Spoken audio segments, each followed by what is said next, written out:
Want to make your website remember things even after a refresh? No worries. Local storage in JavaScript is there to save the day. Let's understand it in under 30 seconds.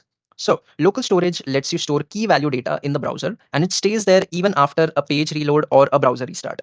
Okay, so the very first thing that you need to do is you need to set the key value data, right? And the way we do that is using localStorage.setItem. Now you need to pass two arguments, the very first being the key and the second being the value. So the key that I'm passing over here is username and the value is Heisenberg. Okay, now let's say you want to retrieve this value. We retrieve key value pairs, or we retrieve the value from the key using the key. Okay, and that we do using localStorage.getItem. Okay, now you need to pass the key name over here. So the key that we set was username, so we'll pass the very same thing over here. And you know what, let's store this in a variable. Okay, and let's log that variable to verify if it is coming or not.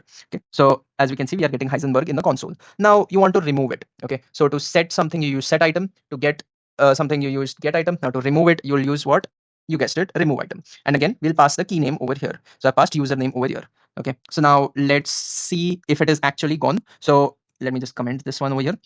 So if it has been removed, it should display null over here when we try to get a key that we have removed on line 8. Okay, so we have removed username. So as we can see, we are getting null.